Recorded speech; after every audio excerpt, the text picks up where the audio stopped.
Hello, my name is Bob Sherrar. I am a physician and epidemiologist who has spent a lifetime working on public health issues. I am the current chair of the section on public health and preventive medicine for the College of Physicians of Philadelphia. I would like to welcome you to this webinar series on climate change and health in Philadelphia. I would also like to thank Dr. Marilyn Howarth and the members of the academic public health programs who put this wonderful series of presentations together. Climate change is one of the most important public health issues facing our worldwide community. This webinar series was put together because the public health community must know and understand the huge impact that climate change will have on human societies throughout the world. And we must work together to lessen its impact. Now, Philadelphia is blessed with a wealth of public health talent. There are 8 schools in the Philadelphia metropolitan area that offer training in public health and hundreds of students working on various public health degrees. The purpose of the section on public health and preventive medicine is to bring this vast public health community together to address issues facing our communities. Any person interested in public health may join the section, where they can network with the public health leaders of our community.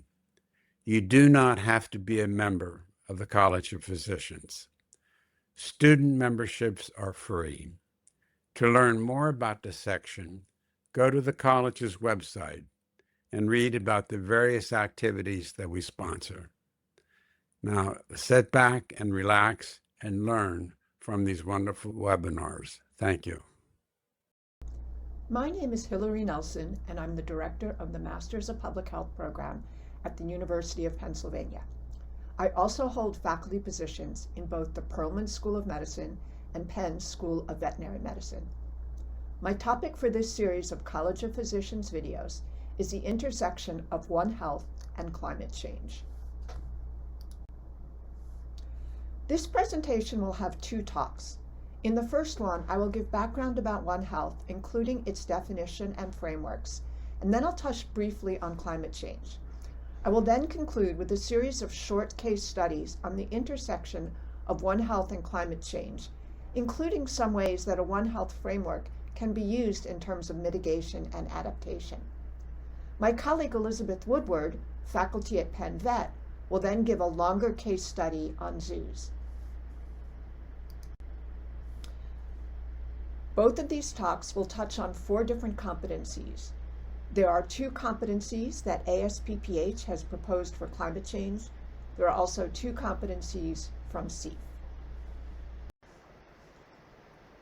Hello. As a public health professional, I'm deeply interested in the impact of climate change on health and the health of our communities. But I've also found that a One Health framework is an excellent one for generally understanding public health. Putting together this talk was tough, as I had to whittle down all of my ideas to a reasonable amount.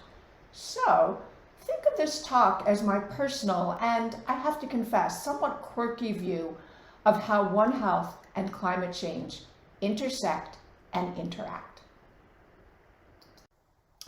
The first thing that we need to do is define One Health. The One Health concept started about 20 years ago with an original focus on zoonotic disease, but it has expanded beyond that. At its simplest, One Health is the intersection of human health, animal health, and environmental health. This is a US government definition from 2017, but you can still find it on websites. They talk about One Health as a collaborative, multi-sectoral, and disciplinary approach. They recognize the interconnection between people, animals, plants, and their shared environment. But they discuss the goal of achieving optimal health outcomes without actually defining whose health. My assumption is that they are only talking about humans in this definition. The CDC clarified the definition of One Health with this graphic. The foundation of One Health is found at the center, communication, coordination, and collaboration between a variety of professionals listed to the right to achieve the best health outcomes as listed to the left. And here they define that these health outcomes are for people, animals, plants, and our environment. Take a moment to pause this recording to read the full definition of One Health from CDC's One Health office. The United States Department of Agriculture and the Food and Drug Agency take slightly overlapping approaches in that they both emphasize collaboration. The USDA emphasizes animal health outcomes, while the FDA emphasizes complex human health problems. Again, you can pause the recording to read their respective statements. Of all of the US agencies, the EPA takes the broadest approach to One Health, as indicated by this graphic. Here you can see that their One Health approach covers everything from the built environment to agricultural production and land use, and also includes contaminants, air pollution, climate change, and renewable resources, as well as disaster preparedness and response, waste management and plastic pollution, natural resource conservation, and water quality, safety, and security. The One Health definition was expanded even further than the US one by a quartet of international groups: the Food and Agricultural Organization of the United Nations, the World Organization for Animal Health, the United Nations Environment Program, and the World Health Organization, who together formed an expert panel to develop a worldwide operational definition of One Health. You can read the definition on their website, but I will quote it here. Quote, One Health is an integrated, unifying approach that aims to sustainably balance and optimize the health of people, animals, and ecosystems. It recognizes that the health of humans, domestic and wild animals, plants, and the wider environment, including ecosystems, are closely linked and interdependent. The approach mobilizes multiple sectors, disciplines, and communities at varying levels of society to work together to foster well-being and tackle threats to health and ecosystems, while addressing the collective need for clean water, energy and air, safe and nutritious food, taking action on climate change, and contributing to sustainable development, unquote. Although they don't use this language, this figure here is a great example of systems thinking, representing the different inputs and outputs for One Health. A lot of different countries have developed One Health organizations or commissions at both governmental and non-governmental levels. I've shown the most prominent non-governmental US one here. The One Health Commission had its origins in 2007 when the American Veterinary Medical Association, the American Medical Association, and the American Public Health Association formed a One Health Initiative Task Force, which led to the One Health Commission being chartered in 2009. I have to admit, I find it interesting that they don't have representation from environmental groups. Nevertheless, I highly recommend checking out their website for lots of interesting resources about One Health, both nationally and internationally. I would be remiss if I didn't discuss other related frameworks to One Health. One of the leading ones is planetary health. Planetary health emerged out of a Rockefeller-Lancet Commission in 2015. Planetary health is defined as, quote, the achievement of the highest attainable standard of health, well-being, and equity worldwide through judicious attention to the human systems, political, economic, and social, that shape the future of humanity and the Earth's natural systems that define the safe environmental limits within which humanity can flourish, unquote. Planetary health has been adopted mostly by the medical field, but public health still prefers the One Health definitions, probably because of the equal weight given to animals, which you will notice is missing from this figure. I also want to bring up the concept of One Welfare, which has the dual aim of improving animal welfare and human well-being worldwide. It is more often used in the veterinary setting, but, in my opinion, doesn't involve the health of the ecosystem in the same way that One Health does. Now that I've discussed One Health as a framework, I want to switch gears to give a brief intro to climate change. The first and most important message is that climate change does not equal weather and vice versa.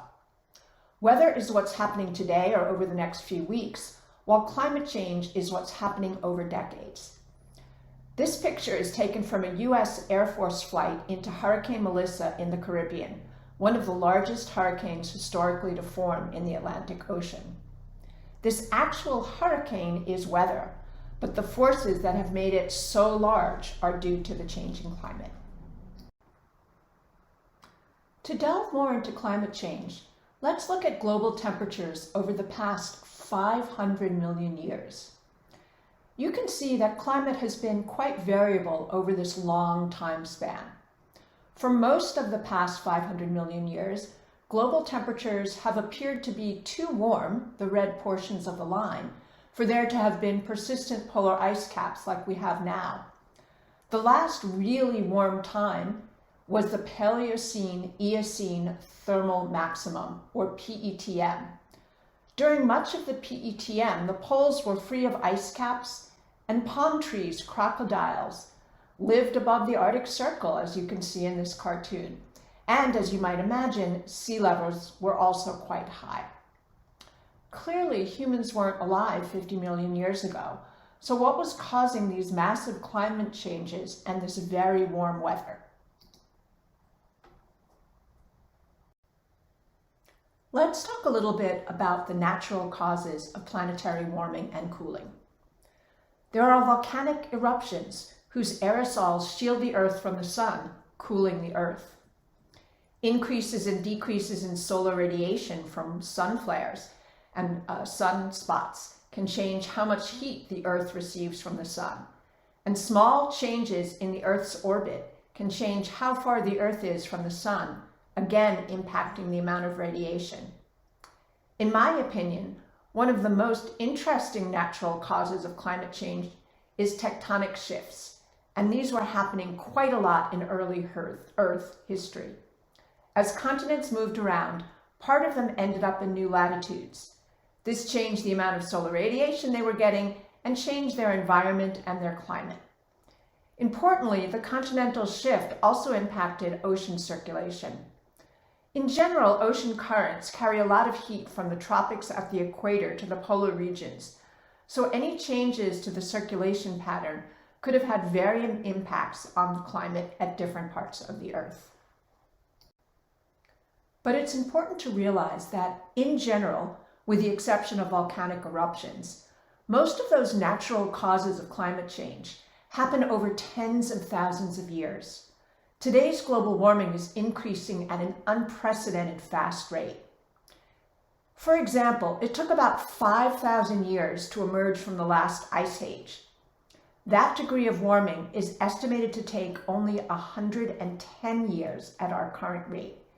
In other words, we are warming at a rate that is about 45 times faster than the warming Earth experienced when it emerged from the last ice age.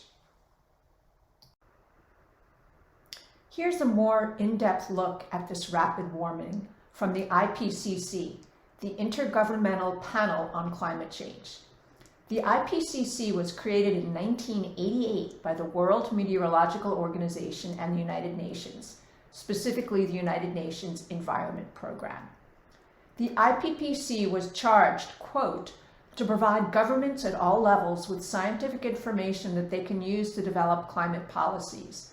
They convened experts to ask, how is this global warming different from before? This particular figure comes from one of their most recent reports on the physical science of climate change.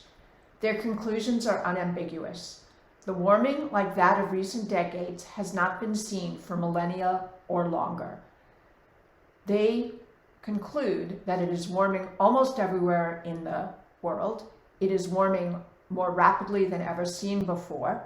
This warming has reversed a long-term cooling, and it has been a very long time since the Earth has been this warm. So what's causing this rapid warming? One hint can be found with this very strong correlation between carbon dioxide, one of the most potent greenhouse gases, and temperature, as observed from this data over the past 800,000 years. Temperature in light blue changes in sync with carbon dioxide in royal blue.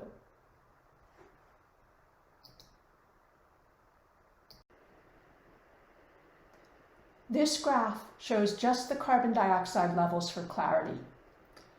For hundreds of thousands of years, the CO2 levels never increased over 300 parts per million, despite their oscillations. But let's focus in on the last 200,000 years. What you see is this dramatic increase whose timing coincides with the start of the Industrial Revolution, when humans started large-scale burning of fossil fuels. Because of this correlation, as well as other factors, scientists have reached consensus that the current global warming is due to anthropogenic forces, either human-generated or caused, that have increased the levels of greenhouse gases, such as carbon dioxide. But this is a One Health talk. We mentioned anthropogenic or human-caused forces for our changing climate. What about the other two parts of the triad, environment and animals? What is their impact on climate change? One of the most famous graphs in climate science is the Keeling curve, named after Charles David Keeling, who measured atmospheric carbon dioxide levels in the top of the Mauna Kea Observatory in Hawaii. These very accurate measurements had an interesting oscillation pattern. Pause this video and think about what could cause this. These are seasonal fluctuations, and they are due to differences in photosynthesis in the summer and winter. I'll quote from the Keeling curve website. Quote, as plants begin to photosynthesize in the spring and summer, they consume CO2 from the atmosphere and eventually use it as a carbon source for growth and reproduction. This causes the decrease in CO2 levels that begin every year in May. Once winter arrives, plants save energy by decreasing photosynthesis. Without photosynthesis, the dominant process is the exhalation of CO2 by the total ecosystem, including bacteria, plants, and animals, unquote. What this means is that the net CO2 concentration decreases in the summer and increases in the winter. In fact, when you look at carbon dioxide measurements at other places in the globe, the phase of seasonal fluctuations are dependent on the hemisphere's winter versus summer. In addition, it becomes clear that the seasonal fluctuations are stronger in the northern hemisphere and weaker in the southern hemisphere. Why is this? If you think about the plant coverage in the northern hemisphere, they have vast swaths of plants whose photosynthesis changes dramatically between winter and summer, thus increasing the changes in CO2 fluctuation. But what about animals? If we're going to discuss the impact of animals on climate change, we need to bring up another greenhouse gas, methane. These figures show the different sources for emissions of carbon dioxide versus methane in the US. For CO2, the largest sectors are primarily industry, electricity, and transportation. When you look at methane, the largest single sector is natural gas and petroleum systems, but enteric fermentation, primarily from cows, and manure management combine to be a larger sector of methane production. As humans have industrialized agriculture, I would argue that any impact of animals on increased greenhouse gases can also be considered anthropogenic or human-caused. I'm old enough to remember when the world was worried about global warming. The term has now been modified to climate change. Why? As we've discussed, we've known for a while that the Earth is warming, with the most rapid increases seen since the 1970s. But we've also seen a broader range of changes to our planet, changes to our climate, not just in terms of temperature, but also in terms of precipitation and wind patterns. To put it another way, Global warming refers only to the Earth's rising surface temperature, while climate change includes warming and the side effects of warming, like melting glaciers, heavier rainstorms, or more frequent drought. Thus, global warming is only one symptom of the much larger problem of climate change, specifically human-caused climate change. What we're seeing is not just an increase in global temperatures, but also extremes of weather and shifting precipitation patterns. Shown here is the data from the US comparing the 2021 seasonal average temperatures and seasonal average precipitation to those averages from the first half of the 20th century. The top left map shows the annual temperature change. Using the color code below, you can see that the temperatures have increased on average by up to 2 degrees. The top right map shows the annual precipitation change. There we can see that some of the areas in the US have gotten drier, while others have gotten wetter. This also holds true if you look specifically at the winter or summer seasons. I want to point out that these types of changes with new temperature and precipitation patterns are found all over the globe. We are also seeing an increase in the number of extreme weather events, many of which can be directly attributed to the changing climate. So how is this changing climate impacting human health? This figure, which is likely familiar to most, shows some of the ways. We're seeing increases in cardiovascular disease, asthma, injuries, and mental stress, to name a few. But you can also see that many of these examples actually fall within the One Health sphere. In fact, if you ask most people about the impact of climate change on One Health, you are going to hear examples about the impact of zoonotic and vector-borne diseases, droughts that impact agriculture, and the economic consequences of all of this. In the rest of this talk, I want to highlight some lesser-known impacts through a series of short case studies, some of which will touch on the ways that a One Health framework can be used in terms of mitigation and adaptation of the impacts of climate change. I want to start with a few examples of how changing precipitation patterns that have led to increased drought conditions have had an economic impact. Obviously, drought has had a huge impact on agriculture, changing what can be grown in particular regions and where animals can best graze. But I want to look at the indirect impacts of drought that nevertheless still have a One Health impact. The Panama Canal is an engineering marvel that connects the Atlantic and Pacific Oceans, cutting off thousands of miles for ship transportation from the east and west coasts of the US. Research from the Panama Canal Organization has estimated that in 2020, the Panama Canal saved over 13 million tons of CO2 equivalents. This is an amount similar to the greenhouse gas emissions of 2.8 million passenger vehicles driven for 1 year, or the carbon sequestered by 217 million tree seedlings grown over 10 years. However, since 2023, the Panama Canal has had to slow down the transport of vessels because of drought. Let's zoom in on Panama.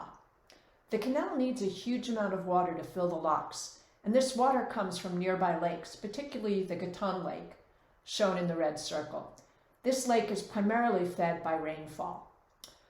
The drought was due in part to a strong El Niño effect, which caused rising surface temperatures in the Pacific Ocean and altered weather patterns worldwide, including the development of drought conditions in regions that normally get a ton of rain, like Panama.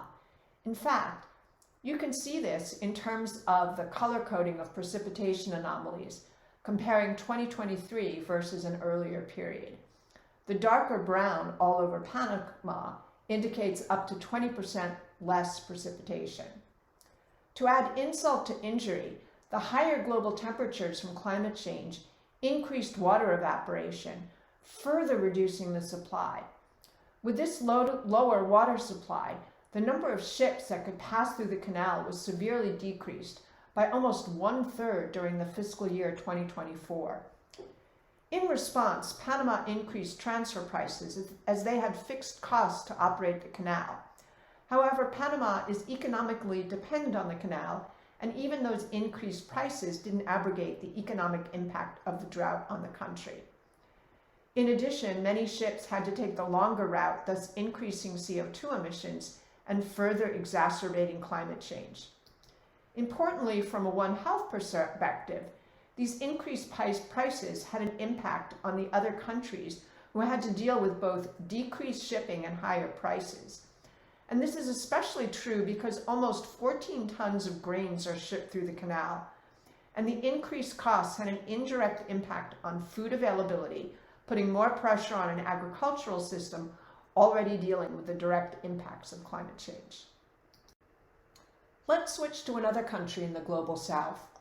This is a picture of a hydropower dam in Ecuador in 2018. 10 years ago, Ecuador transitioned much of its energy to hydropower, buoyed by the abundant rivers that crisscross this country. Besides promising economic benefits for the country, it had the added advantage of being climate friendly. However, Ecuador, like Panama and much of South America, has been subjected to recent droughts. This has meant daily power cuts and the threats to the economic viability of the entire electricity system, including serious impacts on public health. Hydropower has long been touted as a great way to generate energy without resorting to fossil fuels. But the change in climate means that regions of the world that used to have abundant rainfall are now finding themselves in more drought-like conditions. I recommend this New York Times article if you want to read more about this problem. And it's not just a serious drought happening in Latin and South America. The U.S. Energy Information Administration forecasts a 13% decrease in electricity from hydroelectric plants due to drought conditions in the U.S., particularly from those in the Pacific Northwest, shown in red. They have some of the largest capacity hydropower plants, and this drought doesn't just impact the electricity supply, but also agriculture and recreation. Let's switch gears and talk about the impact of climate change on fish ecosystems. As I mentioned earlier, climate change has altered ocean temperatures and ocean currents, which has had an impact on these fish ecosystems. Shown here are the major ecosystems in North America, all of which are being impacted by climate change. I'll highlight two of them. The western US and Canada is home to many fish species, but one of the most economically important is salmon. This picture from a review article shows the multiple biological processes that shape the impact of climate change on salmon. Warmer temperatures have an impact on the physiology of the fish, including shifts in migration and spawn timing, as well as in the age and size at maturity.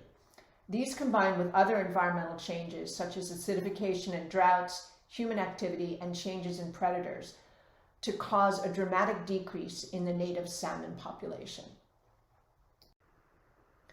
Climate change doesn't just decrease the number of fish. We have also seen changes in the location of the fish ecosystems. The fish off the coast of the northeast US have been moving northwards, an average of 75 kilometers over the past 40 years, as the oceans have gotten warmer. This can have economic impacts, as existing fishing fleets either need to move their base or travel further to catch fish.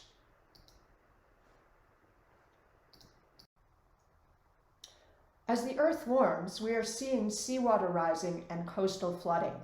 I'm now going to tell you about two examples, firmly rooted in One Health, that are combating this in different ways. The Eurasian beaver is native to Great Britain, but they were essentially brought to the brink of extinction because of their fur. The wildlife trusts have been bringing the beaver back to England and Wales as a keystone species. As they put it, quote, "This isn't just about the reintroduction of a species, it's about the reintroduction of an entire ecosystem that's been lost." Beavers are often referred to as ecosystem engineers because of how they change the habitat to suit themselves, most commonly by building dams, as shown in this picture. The Wildlife Trusts points out a number of benefits from this, but I want to highlight two. They help to reduce downstream flooding. The channels, dams, and wetland habitats that beavers create hold back water and release it more slowly after heavy rain, an example of animals in the ecosystem helping to reduce the impact of climate change-caused extreme weather events. These beaver-built dams also help wetlands to sequester carbon, an example of animals and the ecosystem helping to mitigate the impacts of climate change. Here's another example. Mangroves are an amazing species in that they actually thrive in warm, brackish, salty water. They accomplish this through several mechanisms, including an excellent filtration system that keeps the salt out, as well as extensive root system that allows them to stay standing despite ocean currents. Mangroves are found in sheltered tropical and subtropical areas, typically in the band around 25 degrees north and south from the equator. They support entire ecosystems of other plants, animals, and insects. In terms of climate change, they have outstanding properties for absorbing and storing carbon from the atmosphere. When the trees die, they carry this carbon to the sea floor as buried carbon, also known as blue carbon. A recent report studied using mangroves as natural defenses against flooding. They calculated the current value of flood reduction benefits at $855 billion. And this is with a decrease in mangrove forests due to coastal development. This makes a strong economic argument for investing in the conservation and restoration of these mangrove forests across the globe. Again, another One Health approach to mitigating the impact of climate change. I want to end my case studies with a policy change that impacts both animals and humans. One of the disasters that changed the way the U.S. thinks about emergency preparedness was Hurricane Katrina in September 2005. It's estimated that tens of thousands, if not hundreds of thousands of pets were abandoned. Why? At that time, evacuation shelters didn't allow pets. Rescue transportation didn't allow pets. And this included all animals, including service animals. There had been no thought about the importance of animals in evacuation plans. Pictures like these were all over the news, and this led Congress to pass the Pet Evacuation and Transportation Safety Act of 2006. And yes, the acronym spells PETS. According to FEMA, the Federal Emergency Management Agency, the PETS Act, quote, requires state and local planners to plan for the mass care of household pets and service animals during mass sheltering and evacuation operations, including provision of veterinary care, unquote. FEMA also states that there must be cooperation and coordination between public health agencies and animal health officials and veterinarians, one of the center points of any recent One Health definition. It's important to note that this act doesn't just impact animals. During the rescue operation for Katrina, there was a lot of anecdotal evidence of people refusing to be rescued from rooftops because the helicopters or boats wouldn't take their pets. It's not known how many exactly of the 150 to 250,000 people who did not evacuate stayed because of their pets, though polls suggest this was the case for up to half of them.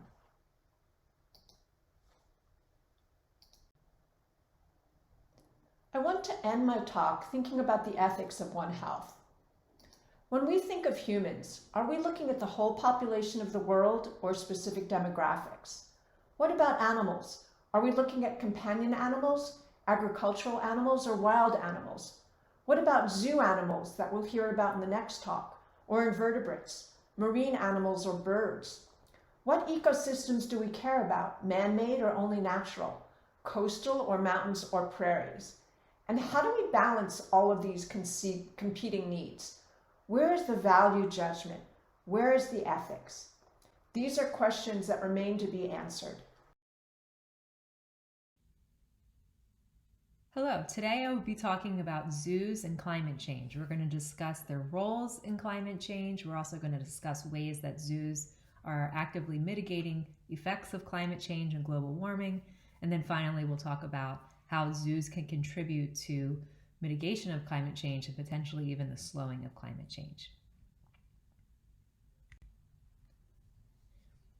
For our learning objectives, by the end of this lecture, we will be able to describe how zoos contribute to global warming, describe approaches that zoos currently take to mitigate the effects of climate change on their captive animal populations, and describe the active roles that zoos have taken to slow climate change and mitigate the effects of climate change on wild animal populations.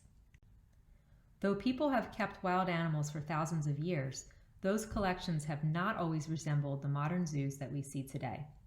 The first zoos were created as private collections by the wealthy to show their power. These private collections were called menageries. Wall carvings found in Egypt and Mesopotamia are evidence that rulers and aristocrats created menageries as early as 2500 BC. They left records of expeditions to distant places to bring back exotic animals such as giraffes, elephants, bears, dolphins, and birds. Zoos also existed in later civilizations, including in China, Greece, and Rome. The Aztec Emperor Montezuma II, in what is today Mexico, maintained one of the earliest animal collections in the Western Hemisphere. It was later destroyed during the Spanish conquest in 1520. The model of the modern public zoo became popular in the 18th century during the Age of Enlightenment, when science, reason, and logic were promoted as ideals of society and government. During this time, people started wanting to study animals for scientific reasons. Scientists wanted to research animal behavior and anatomy. To do this, scientists and zookeepers had to keep animals in places that were close to or resembled the animals' natural habitats. Today, zoos are meant to entertain and educate the public, yes, but they also have a strong emphasis on scientific research and species conservation. Zoos have changed over the years, with modern zoos providing the animal with more space and recreating their natural habitats. Zoos are usually regulated and inspected by the government in this country. Typically, when we think of zoos, we may envision one type of facility, but in reality, there are several types of zoos. Urban zoos and aquariums are often located in the middle of cities, and sometimes animals have smaller enclosures because of the limited opportunity for expansion within the city. Some animal activists argue that keeping animals in urban settings is cruel because of cramped conditions, noise, and pollution. The first zoo in the United States opened right here in Philadelphia in 1874. And even today, the Philadelphia Zoo remains one of the most important zoos and facilities for breeding rare and endangered animals.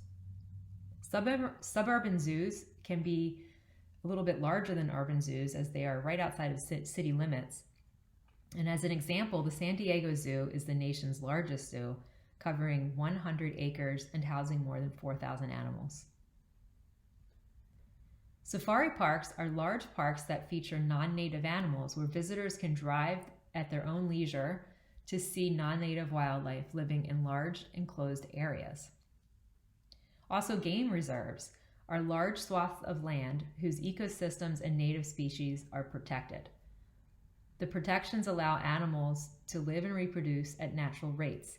Animals are allowed to roam free, and sometimes hunting is permitted in game reserves, which, while controversial for some, does come with its benefits, such as maintaining herd health. As an example, in one area, the male black rhinoceros can actually become very dangerous and aggressive as he ages, and even can fatally injure his herd mates. So those large dominant black rhinos in some cases are actually culled to help protect against him injuring his herd mates. Another benefit is protecting against poaching with armed guards who are deterred from entering the illegal poaching. As guards, they can earn good salaries protecting the animals, and as a source of revenue, of course, to maintain the reserve. So this would come from having the people come in, visitors come in, and then harvesting the animals within the reserve, and they have to pay a high fee for that. And again, that money goes towards protecting and maintaining the reserve. Aside from hunting in the reserves, of course, there are the photo safaris, which most of us are familiar with, where visitors come and they are only armed with their camera to take pictures of the animals within the reserve. Finally, petting zoos feature domesticated animals that are gentle enough for children to pet and feed. Sheep, goats, donkeys, and rabbits are common in petting zoos. Zoos are institutions with large energy needs, as they require a lot of energy to run climate-controlled areas for some species, pumps, offices, kitchens, etc. All of this energy use has the potential to result in greenhouse gas production if the electricity is sourced from fossil fuels, thereby increasing the carbon footprint of the zoo. Today, many zoos are working to improve their carbon footprint. For example, this image on the right shows the recognition of one park, Laurel Park A, a zoo that obtains all of its own clean electricity through photovoltaic and wind power plants. Furthermore, the company has taken other sustainability measures, including eliminating the use of single-use plastics and composting within the park. Zoos and aquariums have integrated energy-efficient measures, supported crucial conservation research, and adopted eco-friendly sourcing. These actions set an example as they weave the sustainability narrative into the visitor's experience. Therefore, individuals are empowered to embrace a more carbon-conscious lifestyle through carbon offset initiatives, adopting renewable energy solutions.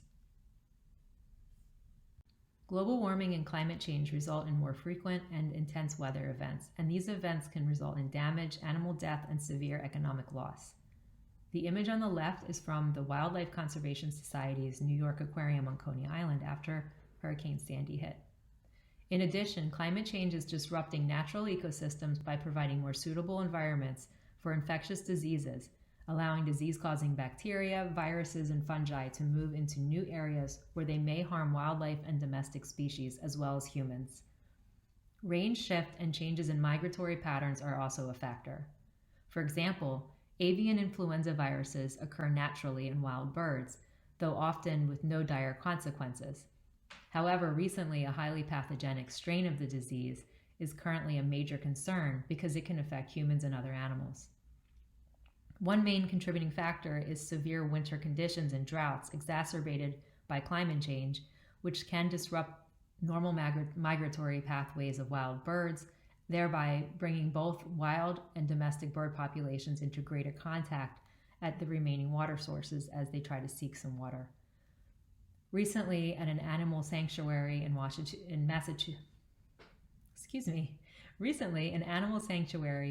Washington State experienced the loss of over 20 big cats at the facility due to bird flu. It turns out that the bird flu got into the cats' food supply as they were consuming raw meat from birds that were infected with the virus, which in turn then infected them. When experiencing severe weather, zoos must be able to maintain the health and safety of the animals and staff. Proper emergency planning is essential, and there are some pictures here to show you some examples of this. On the bottom left is a photo of flamingos that were moved into a bathroom during a hurricane. The top and middle pictures on the right side show how zoos can keep animals cool during an extreme heat event. So up top we have a cool mud bath for an elephant, and then a meat popsicle is being enjoyed by the leopard there. Finally, during the disease outbreaks, such as the one we're experiencing now with avian flu, zoos will move birds inside to keep them away from wild bird populations and reduce the risk of transmission. Additional precautions include asking guests to cover their shoes prior to entering exhibits or washing their hands.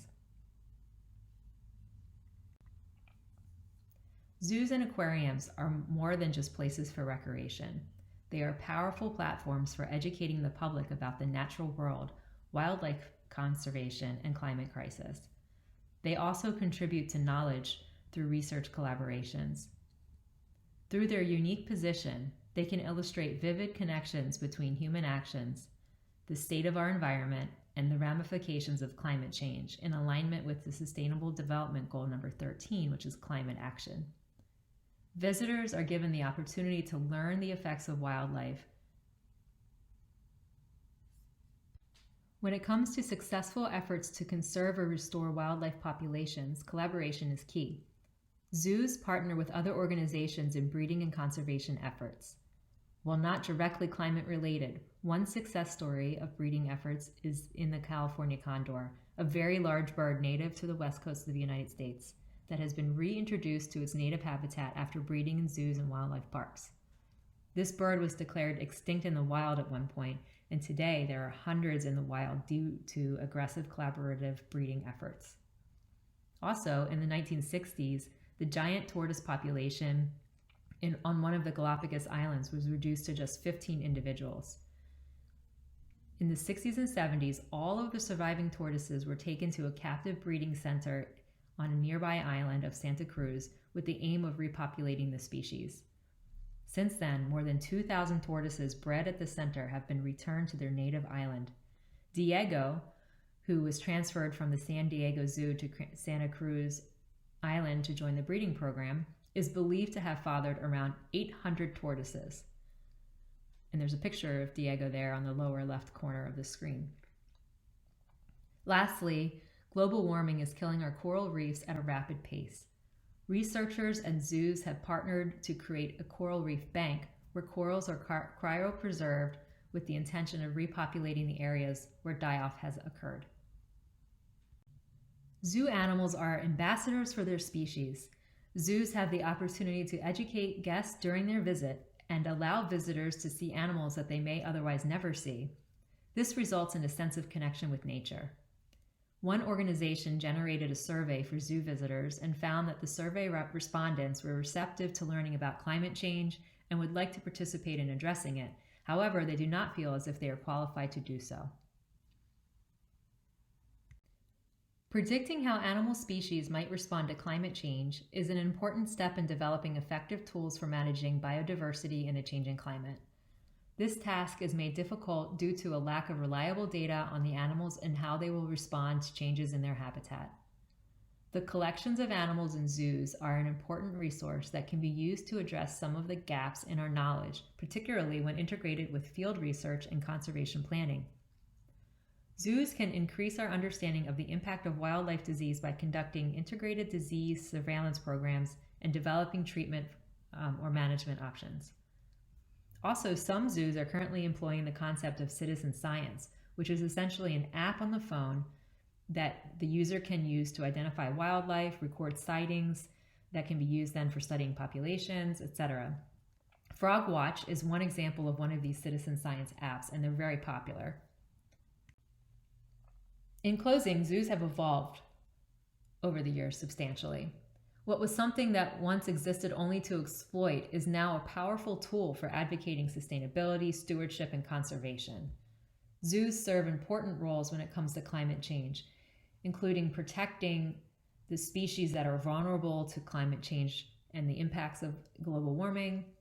Education is a huge one, so this is where the zoos play a major role in educating the public about climate change, the effect of climate change and global warming on the animal population, especially our wild animal population, and also educating individuals on things that they can do, direct actions that they can do that will then help to mitigate the effects of climate change and then also potentially slow the global warming through reduction of our carbon footprint, continued research with other organizations to help us better understand the impacts of climate change and global warming on the wildlife populations, and to also predict the changes in these populations as the world continues to warm. And then, of course, advocating for our wild animal population and for the earth in general as we try and find solutions to climate change. Finally, zoos serve a critical role in the One Health mission, especially in the face of climate change. So with that, I am finished. Thank you so much for your time. I would like to acknowledge Adrienne Wood, who edited and produced the webinars, and all of the webinar organizers shown on this slide, who curated webinars on a variety of climate change and health topics. We invite you to follow this QR code to the College of Physicians YouTube page, where you can access the webinar series. The QR code on the bottom right will take you to the section on public health and preventive medicine. We hope you will consider joining this section to learn more about public health and activities to improve it in the Philadelphia region. Thank you for your interest in our webinar series on climate change and health in Philadelphia.